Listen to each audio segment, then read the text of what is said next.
Bonjour à tous, bienvenue pour ce nouvel épisode de Strategix, donc le numéro 8. Aujourd'hui, nous allons étudier une position via deux parties qui ont été jouées avec la même position. Donc là, ce que je vous demande, c'est de trouver le coup qu'il faut jouer dans cette position avec les noirs. Comme d'habitude, hein, je ne vous dis pas le thème stratégique qu'on va travailler aujourd'hui, même s'il paraît peut-être évident ici. Donc ce que je vous demande, c'est de trouver le coup pour les noirs, pourquoi vous jouerez ce coup-là, et ensuite, eh bien, on aura quelques explications concernant ce coup. Donc comme une tactique, je vous propose de faire pause, vous réfléchissez sur cette position, vous essayez de faire ce qu'on fait, c'est-à-dire le matériel, l'avantage, la paire de fous, position des pièces mineures, est-ce qu'il y a des avant-postes, est-ce qu'il y a des colonnes ouvertes, etc. Ensuite, on fera une analyse de la position, et ensuite on essaiera de voir le coup qui a été joué par les deux joueurs avec les noirs dans cette position, et on essaiera de comprendre pourquoi. Allez, on se retrouve tout de suite pour la solution de ce Strategix. Donc nous voilà de retour sur cette position. Euh, donc si on regarde le matériel, il y a égalité matérielle ici. Voilà. Qu'est-ce qu'on peut dire au niveau des structures de pions? On a une belle structure des pions pour les blancs, tout est protégé. Si on regarde les fous, les pions blancs sont sur case noire, donc le bon fou est censé être celui-ci. En revanche, on ne peut pas dire qu'il soit très actif. Ici, c'est censé être le mauvais fou, hein, il est gêné par ses propres pions. Et si on regarde la position des noirs, ici, on a un bon fou qui est actif, hein, qui est quand même sur la diagonale, qui vient quand même faire pression sur le centre. Et on a ce fou ici qui est censé être le mauvais fou, parce que les pions noirs sont sur case blanche, mais qui a quand même de l'activité. Parce qu'ici, il y a une case qui est une case forte pour les noirs. Ici, il pourrait y mettre un cavalier. Mais pour l'instant, c'est contrôlé à la fois par le cavalier blanc et par la dame blanche. Voilà. Mais s'il y avait un échange ici, il serait soutenu quand même par le fou. Donc ça, c'est important. Au niveau des noirs ici, donc les tours ont été mis de manière active, mais les pièces blanches, on sent quand même qu'il y a un petit peu de retenue, surtout la place de la dame blanche ici. Voilà. Donc là, ici, le coup qui a été joué, et que vous avez peut-être pensé, si vous regardez, les noirs, en fait, ils ont placé leurs pièces sur des cases de manière optimum. Donc maintenant, il est temps de passer, de concrétiser leur léger avantage positionnel, on va dire. Et ici, le coup qui a été joué dans la position, c'est C5. Voilà, C5. Ça a été joué, on l'a eu dans une partie Sotnikov-Tishin et Sokolski-Bovitnik. Donc là, ici, les noirs jouent C5. L'idée, elle est potentiellement de pouvoir pousser ici en C4. Et s'il y a un échange ici, on aura une libération de ce fou ici sur cette grande diagonale. Voilà. Donc, les blancs, il faut qu'ils reprennent ici. Donc là, maintenant, ce que vous allez réfléchir, vous allez faire encore pause. Ici, les blancs reprennent. Et maintenant, ici, vous avez quatre possibilités de reprendre. 1, 2, 3, 4. D'accord? À vous de me donner laquelle est la mieux ou lesquelles sont les mieux et pourquoi. Et c'est tout le but de ce Strategix que vous allez comprendre ensuite. Allez, vous pouvez faire pause et on se retrouve tout de suite pour la solution de ce Strategix. Donc avant de résoudre, de vous montrer la solution de ce Strategix, je vais vous montrer deux structures de pions. Voilà. Cette structure de pions ici, lorsque l'on a deux pions qui n'ont plus de pions sur les colonnes adjacentes, on appelle ces pions des pions pendants. Voilà. Les pions pendants, ils ont des avantages et des inconvénients. Mais si vous ne le savez pas, vous risquez de mal les jouer. D'accord?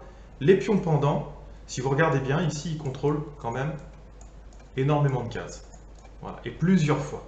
Donc ici, ils ont quand même le contrôle des cases qui sont devant eux. Voilà. Et bien, quand vous avez des pions pendants, vous devez jouer pour l'initiative. Vous devez mettre l'adversaire sous pression. Et le but suprême des pions pendants, c'est de faire une attaque à l'aile droite. Voilà. Donc vous menacez à chaque fois. Vos pièces sont mises de telle manière que vous menacez à chaque fois de vous créer un pion passé. En effet, si vous poussez ici, s'il y a une reprise, vous avez un pion passé. D'accord? Et si vous avez fait le nécessaire pour que vos pièces le protègent, votre pion passé va devenir très fort. Et dans le même temps, le positionnement de vos pièces doit également agir et attaquer l'aile roi. Et ce qui fait que c'est un petit peu le principe des deux faiblesses. Votre adversaire ne pourra pas défendre à la fois la création du pion passé et à la fois l'attaque sur l'aile roi. Donc quand vous avez des pions pendants, vous devez absolument jouer pour l'initiative.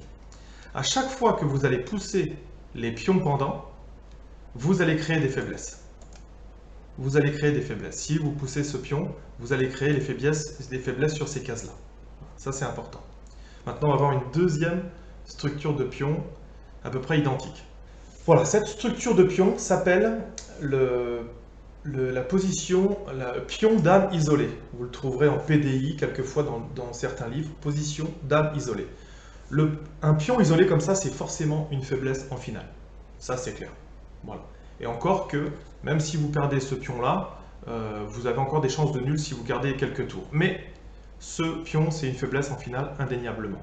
Mais avant la finale, voilà, comme disait un grand joueur, Dieu a mis le milieu de jeu avant la finale, et pendant le milieu de jeu, eh c'est comme pour les pions pendants, vous devez créer de l'initiative, et votre initiative, elle est à l'aile roi. Voilà. Et l'adversaire va être obligé à chaque fois de faire attention à la poussée de ce pion. Je ne sais pas si vous avez des pièces ici ou un cavalier ici, à la poussée de ce pion qui fait que ça ne sera plus une faiblesse, et dans le même temps au placement de vos pièces qui prépare une attaque à l'aile roi. Voilà. C'est exactement la même chose que pour les pions pendants. D'accord? Le pion, il est faible, mais en milieu de jeu, il a du dynamisme si vous savez comment bien placer vos pièces autour de ce pion dame isolé. Pareil pour les pions pendants. Je n'ai pas parlé de la défense tout à l'heure, mais dans le cas des pions pendants, vous devez essayer de créer des faiblesses dans ces pions pendants ou dans les pions isolés. D'accord? Ici, typiquement, pour les blancs, ici, ça serait d'échanger le maximum de pièces et ensuite de mettre les pièces lourdes sur cette colonne. Voilà. Si vous mettez la tour, la dame, etc., et que lui, la tour, dame, etc., derrière, il va être obligé de défendre 3 fois alors que vous attaquez 3 fois. Et ensuite, par exemple, il vous suffira de pousser le pion pour pouvoir gagner de l'espace, soit l'aile roi, soit gagner le pion. Voilà. On reviendra plus tard sur les positions dame isolée. D'accord? On va revenir sur le diagramme de la position de ce stratégix numéro 8. Donc nous nous étions arrêtés sur cette position et je vous demandais de quelle manière il faut reprendre. Et bien voilà, si vous avez suivi ce que je vous ai dit, on va avoir deux structures de pions différentes. Soit une position de pion dame isolé, soit une position de pion pendant. Voilà. Ici, la disposition des pièces blanches fait quand même que si on se retrouve dans une position de pion dame isolé ici, voilà, on n'est pas dans les meilleures configurations pour avoir un pion dame ici, vu le placement des pièces blanches. Même si ici, ce coup serait correct pour les noirs. D'accord ? Le but ici, c'est d'obtenir plutôt une structure de pion pendant. Voilà. Ici, on obtient une position avec les pions pendants. Et le positionnement des pièces blanches ici n'est pas forcément le meilleur. Et on va voir comment les deux joueurs avec les noirs, Bovitnik et Peter Tichin, ont joué cette position. Voilà. Donc ici, il faut jouer pour l'initiative. Donc ici, les blancs cherchent un petit peu d'air et de replacer leur cavalier ici qui va gêner.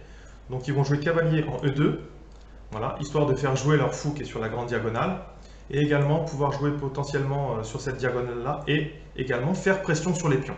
Voilà, les blancs, ils doivent faire pression sur les pions. Mais on voit tout de suite qu'en mettant le cavalier en E2, il gêne un petit peu le fou, même si le fou vient défendre sur l'aile roi, et c'est toujours bon vu que quand on a les pions pendants, on sait que les noirs doivent effectuer des attaques à l'aile roi. Ici, fou H6 vient encore dans le plan. On vient toujours, enfin comme le lait sur le feu un petit peu, les blancs vont être obligés de surveiller à chaque fois la poussée des 4. En effet, ils ne peuvent pas reprendre, sinon il y a la tour qui est derrière le pion. Donc à chaque fois, les blancs vont être obligés de calculer T4. Fou A3, voilà, il ferait également la même chose. Hein. Sur la prise, ils pourraient reprendre, etc. Donc ils viennent faire pression sur les pions pendants. C'est exactement comme ça qu'il faut faire.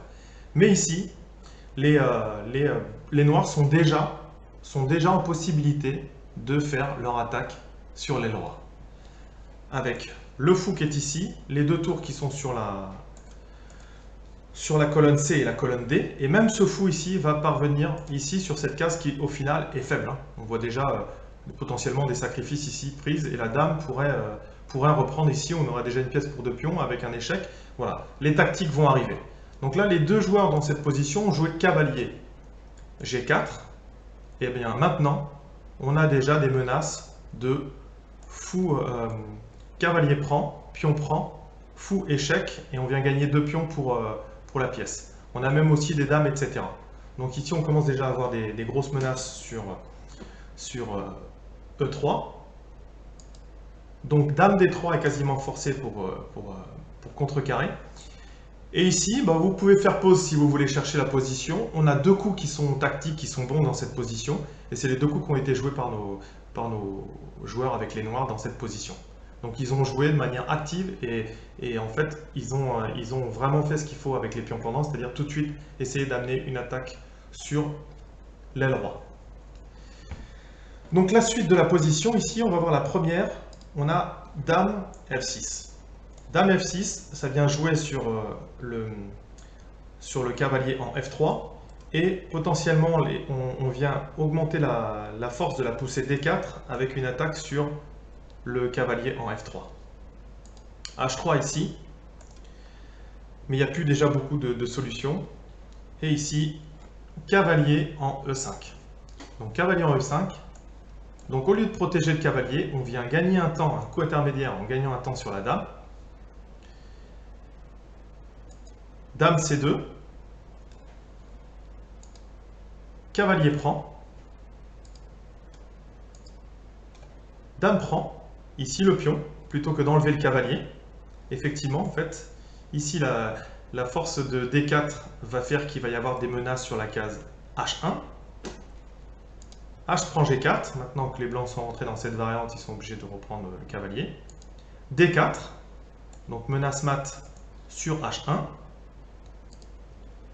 Cavalier G3, bon les blancs résistent au maximum, hein, c'est clair. Prise du pion, donc on voit aussi le potentiel, maintenant la tour rentre en jeu. S'il y a un échange ici, bah, la deuxième revient et prend le relais. Les blancs essayent d'échanger les dames. Mais encore un coup intermédiaire, échec. Ici, si la dame vient prendre ici, eh bien le fou viendrait ici et viendrait clouer la dame. On gagnerait la dame dans cette variante. Roi H2. Et ensuite, une liquidation de la position. Et ici, les noirs se retrouvent avec une tour pour 2 pièces et un pion passé. Et ensuite, que des faiblesses dans le camp de l'adversaire. On regarde encore quelques coups si vous voulez. Voilà, un pion passé ici, un pion passé là. Voilà, la position ensuite va s'écrouler. Deuxième manière de traiter la position par Bovitnik. Ici, Dame D3, on avait vu qu'il y avait des menaces sur la case E3. Donc ici, il y a directement cavalier D en E5, attaquant directement le cavalier. Reprise du cavalier par la dame. Menace de mat sur la case H2. Cavalier G3. Dame F6, on retrouve ce coup Dame F6 avec menace directement sur la case ici. Et ensuite, avec les menaces de découverte et de poussée de pion, etc., et bien là, les blancs, le seul coup qu'ils ont, c'est cavalier H1. Alors déjà, on dit un cavalier au bord, des fois, c'est pas terrible. Mais là, ici, dans un coin, voilà, c'est pas terrible. On voit que la position des blancs va pas tarder à s'écrouler. Donc maintenant, c'est le bon timing pour jouer D4. Effectivement, il va y avoir une découverte sur la dame, donc dame E2, attaquant le cavalier, cavalier D5, échange ici et on va avoir une liquidation de la part des noirs et on voit que les pions pendants se sont transformés en pions passés. D'accord, on a le même nombre de pions, mais la position ici et le mauvais positionnement des pièces, on croirait du random chess presque, des pièces blanches va faire que la position va complètement s'écrouler ici.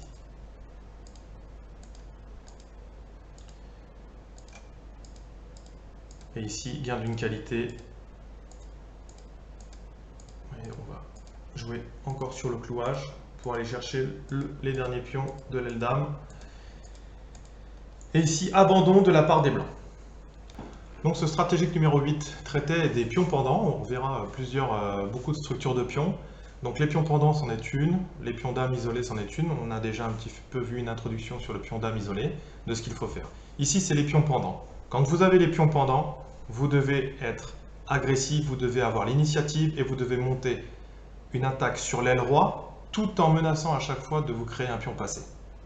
Pour la défense, le but c'est d'essayer de faire pression sur ces pions pendants essayer d'obliger l'adversaire à les avancer. Une fois qu'ils auront avancé, ils perdront un petit peu de contrôle et ça créera des faiblesses que vous pourrez exploiter. Voilà comment on lutte contre des pions pendants et voilà comment on fait pour attaquer quand on a des pions pendants. Ici, on a vu deux parties d'attaque avec les pions pendants et on verra d'autres parties d'attaque, par exemple avec les pions dames isolés. Voilà. Merci d'avoir suivi ce numéro de Strategix. Je vous rappelle le site internet www.chesstrainer2000.com. Si vous voulez avoir les dernières informations sur la chaîne, eh bien vous avez YouTube et Twitter. Merci encore, travaillez bien et à bientôt. Ciao.